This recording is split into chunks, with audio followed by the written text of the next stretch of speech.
এক এক সেকেন্ডের জন্য মোর মনে পড়ে নাই কিচ্ছু।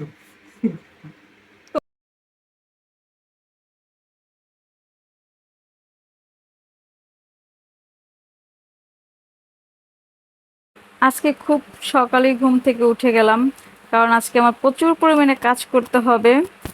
আর বিশেষ করে আজকে হচ্ছে আমার সোনামার বাবার বার্থডে। এর জন্য সব কাজ শেষ করে বার্থডের জন্য আমাকে আয়োজন করতে হবে একা হাতেই। তারপর আবার সোনামাটাও খুব ছোট, ওকেও রাখতে হয়। তো সকালবেলা ঘুম থেকে উঠে আগে সেমাইটা রান্না করে নিয়েছি।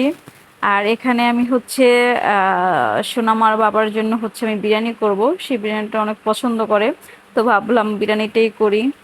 তো এখানে হচ্ছে খাসির মুরগি দিয়ে, এই মুরগিটাকে অবশ্য খাসি মুরগি বলে, মানে মুরগি পোলট্রি মুরগির চাই তো এই মাংসটা আর কি অনেকটাই খেতে স্বাদ আলাদা আর খেতে খুব সুস্বাদু। তো এটার নাম হচ্ছে খাসি মুরগি। তো আমি ঝটপট করে সব মশলাপাতি দিয়ে মাংসটা আগে আমি ভালো করে মাখিয়ে রাখবো। মাখিয়ে এখানে আবার আমার সোনামাটাকে বসিয়ে রেখে আমার কাজ করতে হচ্ছে, কারণ কেউ যে রাখবে এরকম কেউ আমার কাছে নেই, আমি আর ওই শুধু বাসায় আছি। এর জন্য হচ্ছে ওকেও আমার রাখতে হয় আর কাজও করতে হয়। তো আমি এখানে মাংসটা মাখিয়ে রেখে এদিকে আবার 4টা বেজে গেছে, আমাকে নিচে যেতে হবে। কারণ হচ্ছে আমাকে কেক কিনতে হবে, গিফট কিনতে হবে, তারপর আবার চলে আসতে হবে। আর এখানে গিফট কি নিয়েছি তা যদি কেউ আন্দাজ করতে পারেন তো অবশ্যই কমেন্ট করে জানাবেন এখানে কি গিফট নেওয়া হয়েছে। তো দ্রুতই চলে আসলাম, আসার পরে হচ্ছে আমি এসে মাংসটা বসিয়ে দিলাম। তো আমি খুব তাড়াতাড়ি করে আমি বিরিয়ানিটা রান্না করে সন্ধ্যার মধ্যে আমি কমপ্লিট করে ফেলেছি। তো এরপরে হচ্ছে আমার এখানে মাংসটা কমপ্লিট হয়ে গেছে আর বেরেস্তাটাও হয়ে গেছে। তো আমি এখন খুবই দ্রুত করে আমি এটা আমি এখন পর্যন্ত কিন্তু এই প্রথম ফার্স্টে রান্না করলাম, এর আগে আমি কখনো বিরিয়ানি রান্না করিনি। তো জানি না খেতে কেমন হবে। এর আগে সবসময় শুনে আমার বাবাই রান্না করেছে বিরিয়ানি। আমি বিরিয়ানি তেমন একটা ভালো পারি না। তো আমি আমার মতো করে আজকে রান্না করলাম। তো তাড়াতাড়ি করে নিচে ভাত বসিয়ে দিয়ে তারপরে একটু বেরেস্তা দিয়ে দিয়েছি বিরিয়ানি মশলা, এরপরে পর্যায়ক্রমে মাংস, এরপরে পরে সব কিছু দিয়ে নেব। তো এরপরে আমি রুমের ডেকোরেশন করতে হবে, ডেকোরেশন খেয়ে বা করবো। শুধু কয়েকটা বেলুন নিয়ে এসেছি, এগুলো দিয়ে দেখি সাজাতে পারি কিনা। আর এগুলো হচ্ছে আমার আর বাসার হচ্ছে নিচে ওরা থাকে, তো আমাদের বিল্ডিংয়েই। তো আসতে বললাম তো ওরা বলে আন্টি পিসিতে গান ছেড়ে দাও আমরা নাচি। তো ওরা সেই আনন্দ করতেছে, মানে কথায় আছে না, যার বিয়ে যার হুঁশ নেই পাড়াপড়শি ঘুম নাই। মানে যার বার্থডে তারই কোনো খবর নেই, এখানে আমরা খুব আনন্দ করতেছি।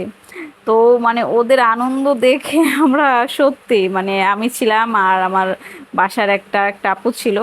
তো আমরা হাসতে হাসতে শেষ। আর বিশেষ করে বেলুনগুলো দিয়ে সাজিয়েছে ওই আপুটাই। তো সাজানো কমপ্লিট, আমিও রেডি হয়ে বসে রয়েছি, বাট তার আসার কোনো খবর নেই। তো সম্পূর্ণ সাজাতে পারিনি, অনেক বেলুন নিচেও রয়ে গেছে। তো হাঁটছিলাম আর ঘড়ির টাইম দেখছিলাম, দেখে 12টা বেজে গেছে কিন্তু তার আসার নাম নেই। এদিকে আমার সোনামাটা ঘুমিয়েছিল, সেও উঠে গেছে, তাকেও ঘুম পড়াচ্ছি না। কারণ হচ্ছে সে বাবার সাথে কেক কাটবে। আর তখন ঘুম থেকে ওঠালে বাচ্চা মানুষ কেঁদে দিতে পারে, এর জন্য ঘুম পড়ায়নি। এর জন্য আমি ওকে খেলতে দিছি, ও খেলতে থাক, ততক্ষণে দেখি আসে কিনা। অপেক্ষা করতে করতে এখনো সে আসে না, কি করব ভাবছি। আর শুধু এটাই ভাবছি যে সে সারপ্রাইজটা দেখে কি বলবে। তো অবশেষে সে আসলো, দরজা যেই খুললাম সে যেই দেখলো ঘরে বেলুন দিয়ে সাজানো, সে তো অনেক খুশি। মানে মানে আমি চেয়েছিলাম তাকে সারপ্রাইজ দিতে, সত্যি সে সারপ্রাইজই হয়েছে। তো এসে সে আগে কেকের ছবি তুলতে চাইলো, আমি বললাম কেকের ছবি পরে তুইলো, আমার এটা মাথায় নাই যে কেকটা কাটার পরে কিভাবে ছবি তুলো। আমি বলি কেকের ছবি পরে তুইলো, আগে কাটো, কারণ প্রায় 12:30 বেজে গেছে। হ্যাঁ, তো সে কেকের ছবি তুলে নিল, এরপর সে কেকটা কেটে নেবে। আমরা এই তিনজনই ছিলাম, বাচ্চা কাচ্চারা যারা ছিল, কারণ এখন প্রায় রাত 12:30 বাজে, সবাই চলে গেছে। তো আমার সোনামাটাও অনেক খুশি।